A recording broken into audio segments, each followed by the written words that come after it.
lahat ay dumulog sa iyong trono ng buhay.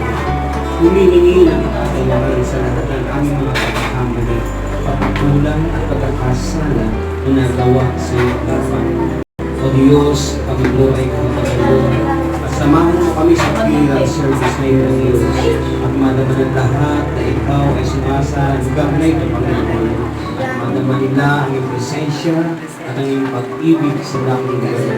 Salamat po at ilalagay namin sa iyong kamay ang funeral service sa Panginoon Jesus.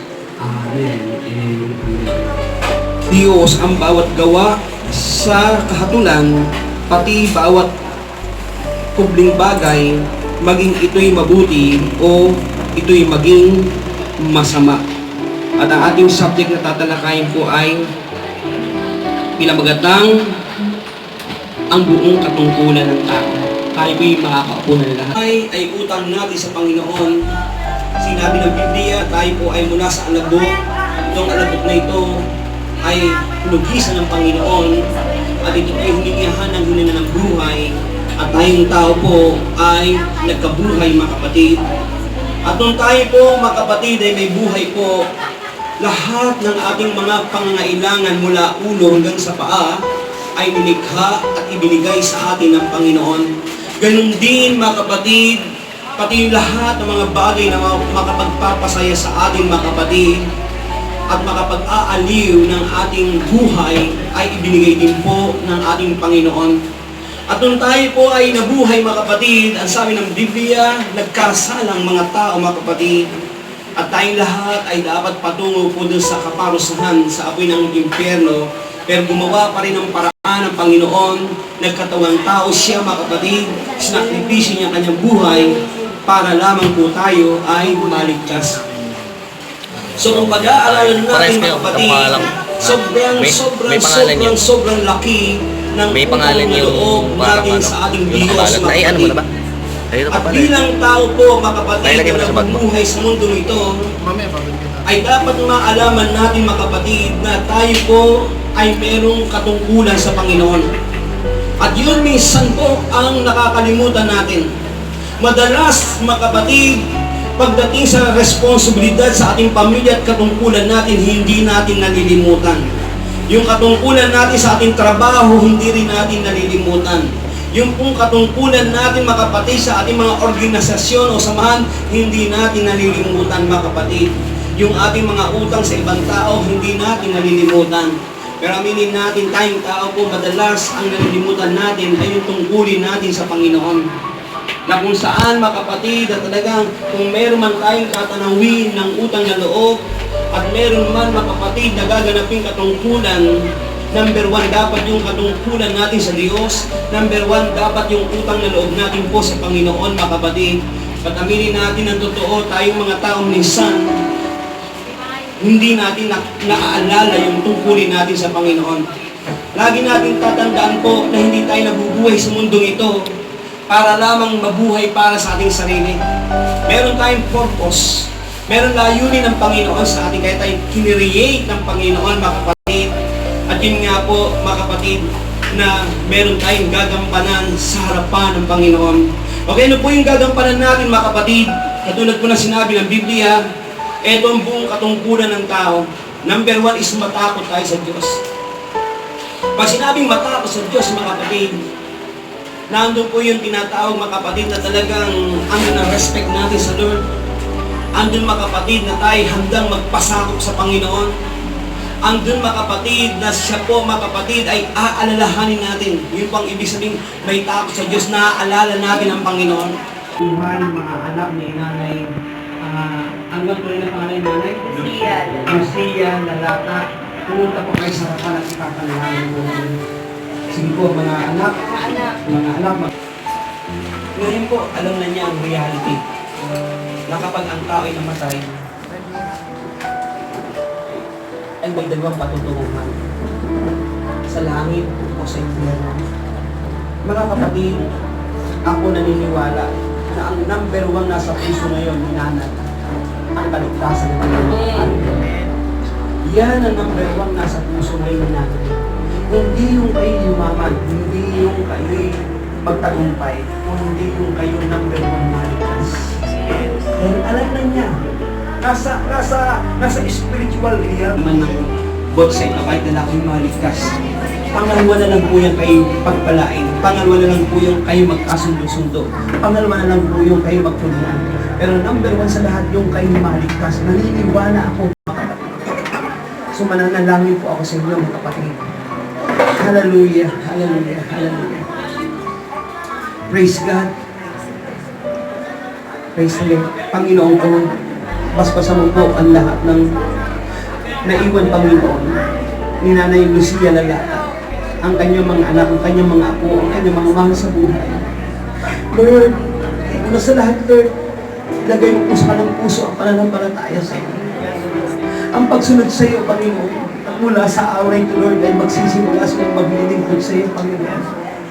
At sila'y magkakaroon ng ganap na kaligtasan ng Diyos. At pagkaisahin mo po ang kanilang mga puso, Lord.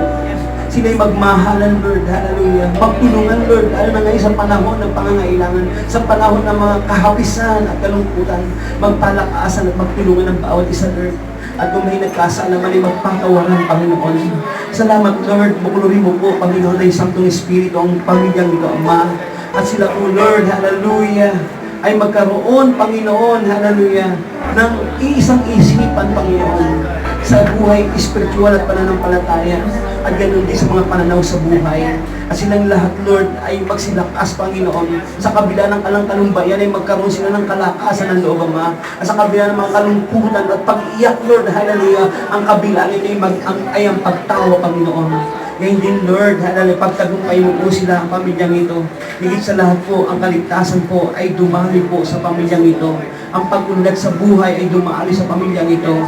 At ganoon din ang kasayahan, hallelujah, sa kanilang mga puso ay dumali sa pamilyang ito. Salamat po, Ama, at binabasbasan ko po sila at pinagpapala.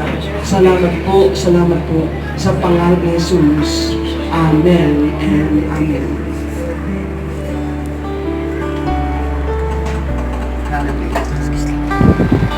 Praise God, mga kapatid. Kung ating pag-aaralan po, sa buhay natin po ay napakaraming bagay na importante.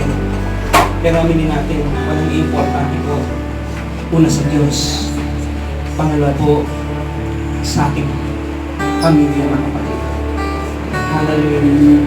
Si Nanay Lucia po ay yaman natin na kung ating pag-aaralan. Sa minsan, maisip natin, baliwala ang material ng bagay, bahay, pagsisumikap natin kung ang ating mahal sa buhay nawala sa atin. Ganyan kahalaga ang isang magulang, ang isang kapatid, ang isang anak. Kaya sa bagay nito, mga kapatid, hallelujah, ating mamahalin ang bawat isa. Hanggat buhay, hanggat mapapasaya natin. Hallelujah. Praise the Lord.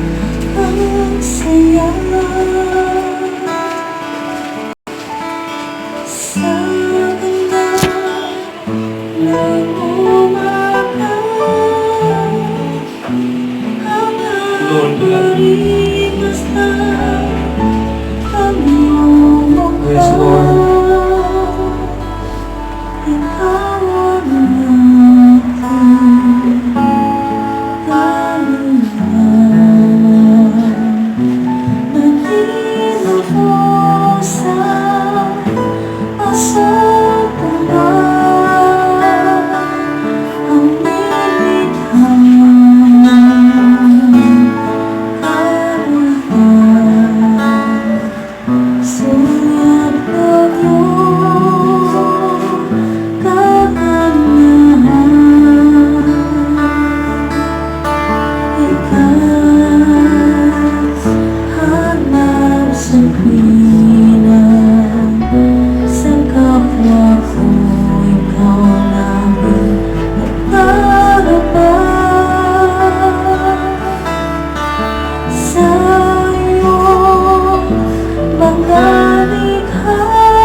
Alam niyo, sabi niya gano'n.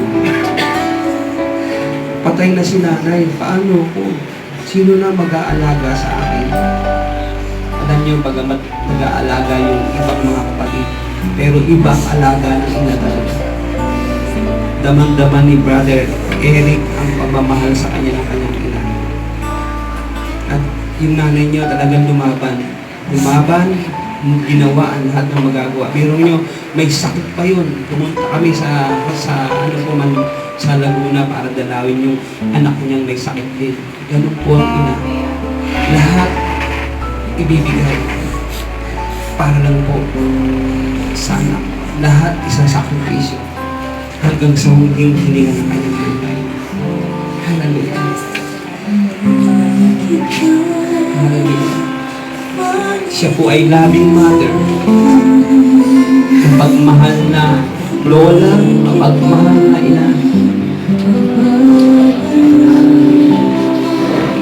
Salamat Lord sa kabila ng maiksing panahon, 79 years.